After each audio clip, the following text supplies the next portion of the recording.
9મા મહિનાની 24મી તારીખના રોજ સાયબર ક્રાઇમ સેલ દ્વારા કતારગામમાં એક જગ્યા પર રેડ કરવામાં આવેલ હતી અને આ રેડના આધારે 25/9/2025ના રોજ એક ગુનો નોંધાયેલ હતો અને આ 52 નંબરના ગુનાના સામે 4 આરોપીઓને સ્થળથી ઝડપી પાડવામાં આવેલ હતી. આ 4 આરોપીઓ પાસેથી અમે લોકોને કુલ 174 બેંક એકાઉન્ટ મળી આવેલ હતા અને તમામ એકાઉન્ટની ડિટેલ્સ જોતા તપાસ દરમિયાન એ સામે આવેલ છે કે 800 કરોડથી વધારેનું ટ્રાન્ઝેક્શન્સ આ તમામ બેંક એકાઉન્ટમાં થયેલ છે. એના સિવાય જે મુખ્ય આરોપી હતો મિત શાહ, તપાસ દરમિયાન એમનો ફોન ચેક કરતા એમની એક ચેટ મળી આવેલ હતી જેમાં એક વર્ચ્યુઅલ નેમ અને વર્ચ્યુઅલ નંબર, જે નેમ હતો એમનો એ ડ્રેગન હતો અને એક વર્ચ્યુઅલ નંબર, એમની સાથે એમની એક ચેટ હતી વોટ્સએપ ઉપર અને એ ચેટમાં મોટાભાગે એ લોકો જે બેંક એકાઉન્ટની ડિટેલ્સ અને પેન કાર્ડની ડિટેલ્સ હતી એ શેર કરતા હતા એકબીજા સાથે. તો એટલે આ વર્ચ્યુઅલ નંબરથી અમે લોકોએ ટેકનિકલ વર્કઆઉટ કરી અને સીપી સાહેબની માર્ગદર્શન હેઠળ એક ટીમને બનાસકાંઠા ભીલડી ખાતે મોકલી આપવામાં આવેલ હતો અને ત્યાંથી અમે લોકોને ખબર પડી કે જે વર્ચ્યુઅલ નેમ જે ડ્રેગન છે એની પાછળનો જે માણસ છે એમનો અસલ નામ પરેશ મોદી છે અને એમનો મુખ્ય જે ભૂમિકા આખા જે ગેંગમાં હતો એ એમ છે કે એ લોકો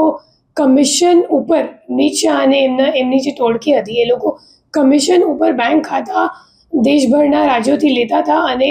પછી આ બેંક ખાતાની ડિટેલ્સ એ લોકો પરેશ મોદીને મોકલતા હતા. પરેશ મોદી આ તમામ ખાતા ઉપર એમની સામે QR કોડ બનાવીને એ લોકોને આપતો હતો સો દેટ જે ટ્રાન્ઝેક્શન્સ છે એ ઝડપથી થઈ જાય અને એ QR કોડ બનાવવા માટે પરેશ મોદીને જે સાયબર ક્રાઇમ ગેંગો છે એ 500 રૂપિયા આપતી હતી. એના સિવાય તપાસ દરમિયાન એ સામે આવેલ છે કે પરેશ મોદીને અમે લોકો જ્યારે પૂછપરછ કરી તો ખબર પડી કે મિત શાહ સિવાય એ 64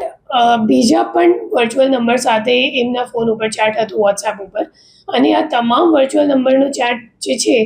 એમાં એમનો મુખ્યત્વ એક જ કામ કરે છે, બેંક ખાતાની વિગત મેળવી અને એની સામે QR કોડ બનાવીને સામેવાળાને આપવી. એ 64 જે ચેટ અમે લોકો જોયું એમની સામે અમે લોકોને 109 બેંક ખાતાનું ડિટેલ્સ મળી આવેલ છે અને તમામ ખાતાઓને અમે લોકો જ્યારે તપાસ દરમિયાન NCCRB પોર્ટલ પર ચેક કર્યું તો ખબર પડી કે 36 કરોડ 65 લાખ રૂપિયાની ફ્રોડ થઈ ગયેલ છે આ તમામ બેંક એકાઉન્ટની સામે અને મોટાભાગે જે ટોપ 3 જે રાજ્યો છે એમાં મહારાષ્ટ્રમાં 30 કમ્પ્લેન્ટ નોંધાયેલ છે, ગુજરાતમાં 20 અને ઉત્તર પ્રદેશમાં 21. એના સિવાય દેશભરના ઘણા બધા રાજ્યોમાં પણ સાયબર ક્રાઇમ કમ્પ્લેન્ટ્સ આ ખાતાઓ સામે નોંધાયેલ છે.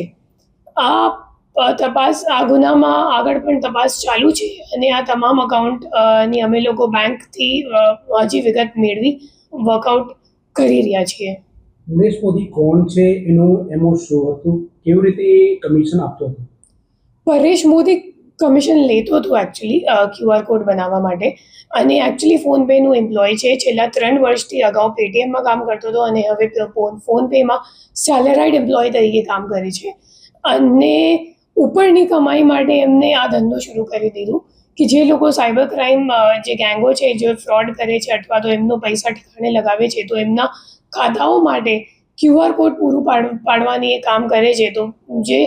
જે એમને ઓથોરાઇઝેશન ફોનપે દ્વારા અથવા તો પેટીએમ દ્વારા સેલેરાઇડ એમ્પ્લોય તરીકે મળી છે એમનો દુરુપયોગ કરીને એ સાયબર ક્રાઇમ ટોળકીઓની મદદ કરતો હતો.